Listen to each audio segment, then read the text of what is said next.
Welcome. This is a GDPR presentation by Agovo. This is an informative presentation. Today we will cover what is GDPR and how does it affect us. To begin with, we need to address GDPR and Brexit implications. The UK, as known, is leaving the European Union in 2019. However, the UK will still be a member at the implementation date of GDPR, which is the 25th of May 2018. As a result, the UK is expected to opt into GDPR and comply with its mainframe. After departure in 2019, the UK will either adopt GDPR as it is, or there will be another very similar mainframe of data laws for the UK. This is also supported by comments from the Secretary of State, and the ICO is also in support of these comments, and they are in support of the GDPR mainframe. By its nature, the European law is divided in directives and regulations. Directives require individual implementation in each member state. This is happening by each member state creating national laws that are approved by the parliaments of each state. However, regulations are immediately applicable in each member state as they are. There is no local planning implementation needed. The European GDPR framework is a regulation. What you see in front of your screen at the moment is a schematic of the GDPR structure as it is applicable in the UK. Before we delve deeper into the schematic, we need to identify the main definitions on GDPR. To begin with, we have the data subject. Data subject is any living European individual. Moving on with the data controllers, data controller can be any person or public body or organization that collects sensitive data. Controllers can also process data. Data processors are individuals, public bodies or organizations that process sensitive information either for data controllers or on their own initiative. Then we have third parties. Third parties receive GDPR data. They are classified as a third party because they do not receive the data directly from the data subject. Finally, we have third countries. Third countries are considered any country that is not in the European Union. Hence, GDPR is not applicable to those countries. However, as we will see further down, GDPR has great territorial reach, so in a way it will still apply to those countries. Finally, you can see the Information Commissioner's Office, the ICO. The ICO is a supervisory authority for GDPR. You can see the arrows on our schematic show the main relationships between different entities in the GDPR framework. Data subjects have rights that they can exercise to data controllers. Data controllers have duties to data subjects as well as to data processors. The main duty data controllers have, as well as data processors, is guaranteeing data security and data integrity for the data subjects. Data controllers can also disclose data to third parties, always with the data subject's approval, as well as disclose data to third countries. You need to be very careful when you transfer data to third parties or countries, as if this is not done securely, it can incur very severe penalties from the ICO. To clarify, GDPR applies on sensitive information. Sensitive information is any data that can identify a living European individual. This can be a name, a phone number, an email address, any sort of information that can identify an individual. Moving on, now that we've seen the main schematic of GDPR, we can start looking at the framework structure in more detail. GDPR is divided in 11 main chapters. Each chapter is divided in a set of articles providing further details on the main framework. As you can see on your screen, The 11 chapters are general provisions, principles, rights of the data subject. Controller and processor also have their own chapter in the new framework. Transfer of personal data to third countries, independent supervisory authorities, cooperation and consistency, remedies, liabilities and penalties, as well as various specific provisions. From now on, we will be looking at some of those articles in more detail, as those articles and chapters provide further risks of monetary penalties if they are broken.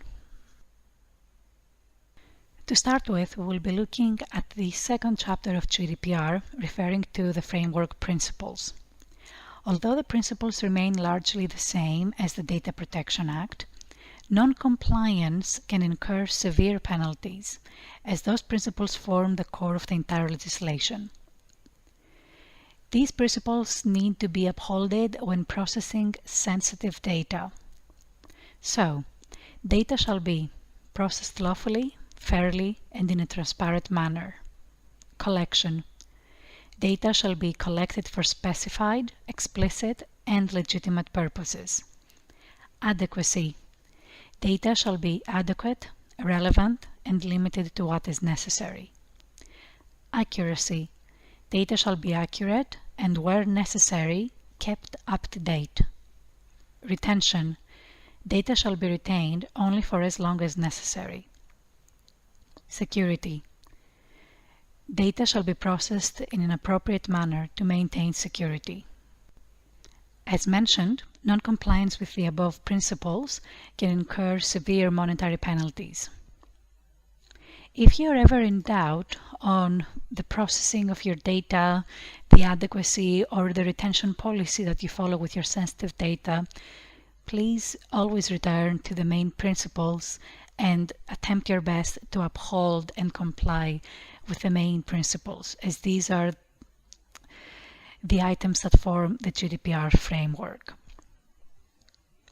We shall now look into processing of data more closely on the next slide. Processing of data has raised many question marks for a lot of business entities in the UK. What you now see in front of you is lawfulness of processing clauses. Processing of sensitive data is lawful if one of the following conditions is met. Data subject gives you consent. Please be aware you need to obtain consent for one or more specific purposes from the data subject. Another clause of lawfulness processing can be contractual obligations. You can think of this as an example of gym memberships. Gyms need to fulfill their contractual obligations, thus by direct debiting you. To do that, they will need to process your sensitive data, whether you agree to it or not, as you've signed a contract with them. Another case can be legal obligations. This is mainly about the controllers. So the controller needs to comply with their own obligations. A good example of this is a company and their payroll to staff. Another area where lawfulness of processing is provided is the protection of the subject's vital interests. Also, we have public interest as well as public authorities. This means that any public interest or exercise of authority vested in the controller of the data. As an example, the controller may receive a court order demanding release of sensitive data of a data subject. Finally, we have legitimate interests. This is pursuing the legitimate interests of the controller. To see if your company qualifies as a legitimate interest lawfulness of processing clause, there is a specific section in the ICO website where you can check and fulfill the checklist. From now on, we shall be looking into the main changes and risks of specific chapters and articles in GDPR, analyzing how this may affect you if you're not complying in terms of monetary penalties as well as reputational damage potentially for your organization. Throughout the entire legislation, there are some articles that have a high degree of change and need to be mentioned, or they are existing articles but now bear a very high administrative fine. We will now see those articles in more detail. We will begin with the general provisions, Chapter 1. There is a medium degree of change compared to this article in the Data Protection Act. However, this is a very high-risk article. The definition of personal data is now broader, since personal, sensitive data is any piece of information that can identify a living European individual. Also, GDPR has greater territorial reach. GDPR doesn't apply only to the countries, it applies to the individuals themselves. So if you're a European living in the United States or in China, GDPR still applies to you and companies need to comply. To demonstrate compliance with general provisions, you might want to create and maintain a data inventory. Another chapter that has a high degree of changes this time and a very high risk is Remedies, Liabilities and Penalties, Chapter 8. There is a very high degree of change for this chapter from the previous Data Protection Act. It is also a very high risk. Supervisory authorities are now empowered to impose significant administrative fines on both data controllers and data processors. These fines are more than the fines were on the previous legislation. To demonstrate compliance, you may need to consider an audit of all of your internal controls and processes. Where is data collected? Who processes this data? Where is your data stored?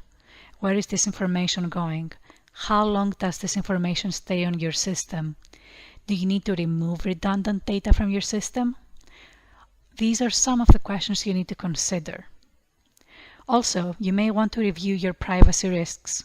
This can be done by also updating your privacy policy. Finally, you may want to review your supplier relationships. This has to do with data processors and data controllers that we saw earlier on our schematic. You need to ensure security of this information. For example, if you're working with a lead generation business development company and they provide to you leads, individuals whom you can contact about your business, you need to have guarantees that these individuals have consented to be contacted. The best way to do this is updating, perhaps, your contractual agreement with these entities. This is just one aspect of reviewing your supplier relationships. Further on from supplier relationships, we will revisit the principles. As mentioned before, principles are very high risk as they form the core of the regulation. Non-compliance with the GDPR principles is likely to have the highest impact in terms of monetary penalties as well as reputational damage for your business. To demonstrate compliance, you may think of risk assessing the impact of new rules. Again, this has to do about mapping your data flows, who has access to your data, recording consent of individuals, among other items. Also, you may want to think, what is the effectiveness of your organization's control network? You may want to look towards a certificate or qualification, such as the ISO 27001, which is a recognized qualification that can be presented to GDPR if needed. By GDPR, I mean the ICO authorities. Moving on to Chapter 3, we have the rights of the data subjects. Existing rights of data subjects remain the same as the Data Protection Act. However, there is two new rights that are being introduced. First is the right to be forgotten. Data subjects now have the right to be forgotten, which means they can contact you and request deletion of their data from your databases. Another new right is the porting of personal data. This is also known as a data subject access request. A data subject access request can be done verbally or in a written manner. You need to train your staff to recognize these requests. This request needs to be fully answered within 30 days of it being made. To demonstrate compliance, you may think of establishing or reviewing your processes, procedures, and training.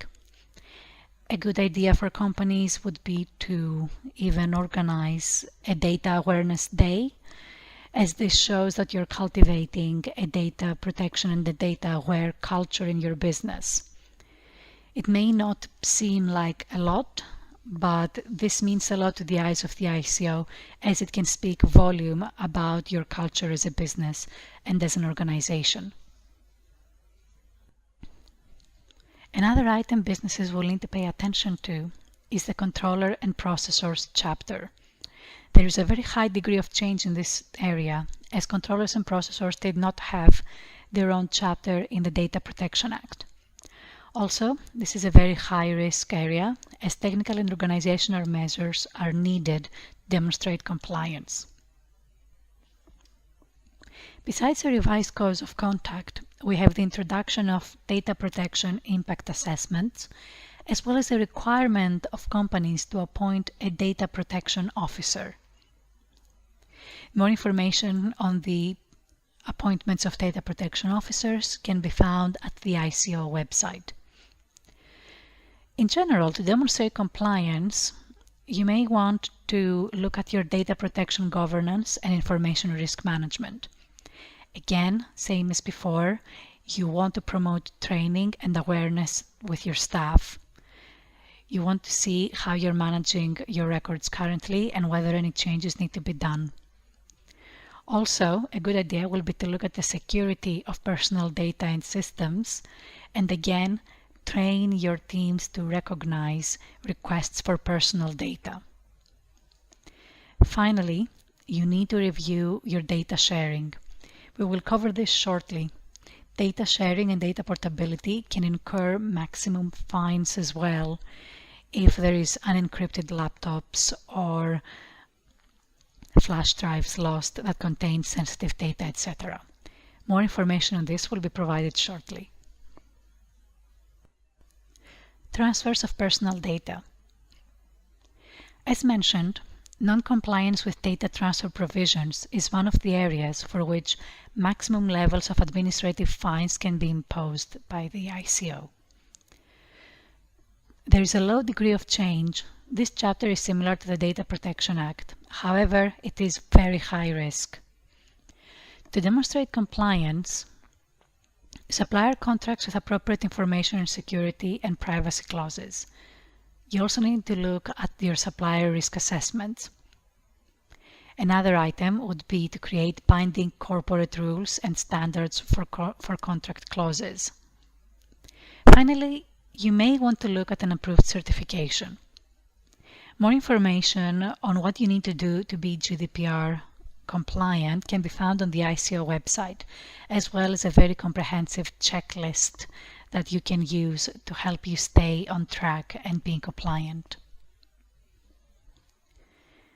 Moving on from the chapters, we will now list a few ways in which using bpm'online can help you comply with GDPR. As any other CRM system, merely installing bpm'online does not guarantee your compliance with the GDPR framework as an entire business. It is how you use bpm'online, what business processes you employ, as well as how you organize your records and your data that will guarantee your success with GDPR compliance. Beginning with the built-in business process engine of bpm'online. Out of the box, the bpm'online business process engine lets its users design and apply such components as workflows, permissions to access data, actions users can take, any forms, and what the system needs to do in certain conditions. This can easily be seen in which team members have access to your client's information, or which team members have access to clients' orders, or which team members can contact your clients. Moving on, the bpm'online traffic and database is encrypted. The database administration of bpm'online is controllable by the BPM Cloud Administration Team under the direct supervision of the Chief Information Security Officer. All other security and permission functions can be implemented by the clients by configuring the roles and rights models within the system. This way, in bpm'online, you can control who can access certain records as well as what actions they can take. Some individuals may only be able to read records but not edit. Others can edit, and many individuals may not be allowed access to a record at all. That includes viewing access. At the moment, BPM, as well as surrounding partners, are developing materials to help clients correctly configure the system and meet the requirements of the law. BPM servers are secure. Their proof of safe storage and handling of data is their Certificate of Compliance ISO 27001.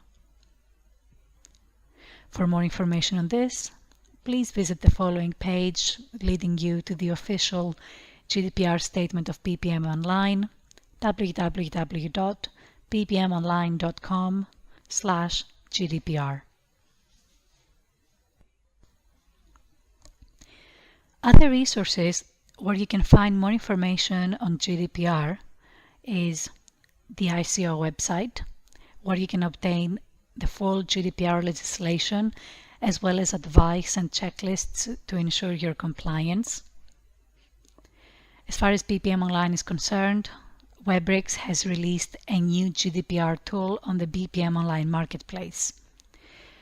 By installing this free tool, you have immediate access to address the right to be forgotten by anonymizing information on the system.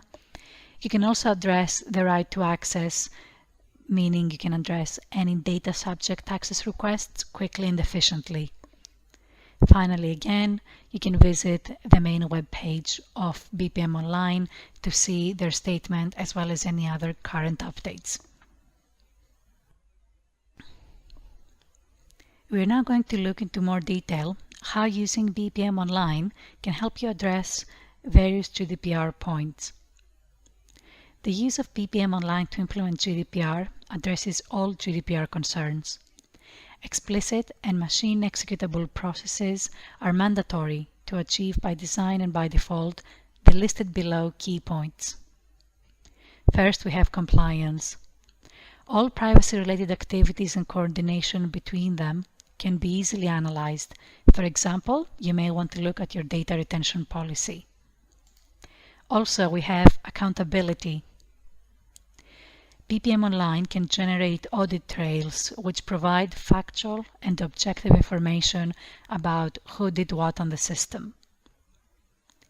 Data protection officers. Companies are required, in some cases obligated, to appoint a data protection officer, otherwise known as DPOs. DPOs can be configured as a role which owns all GDPR-related processes in bpm'online using our roles and permissions model. Data subject consent. Data subject consent is achieved by the design of the GDPR processes and records management. This way, you can also demonstrate your purposes for processing this type of data. Enhanced rights for individuals. In bpm'online, this is achieved by the design of GDPR processes, similar to the data protection officers. Privacy policies. You can also address privacy policies. All controllers and processors must analyze their privacy policies via the logic of explicit processes on the system. You can store your new policies on the system as well. This way you can keep an archive. International data transfers. International data transfers, again, can become business processes on the system. This way you can regulate and secure your data transfers. When a GDPR breach is spotted, companies have 72 hours to report it to the ICO. This includes weekends, So if something happens on a Thursday or a Friday, it would need to be reported on a Saturday or Sunday.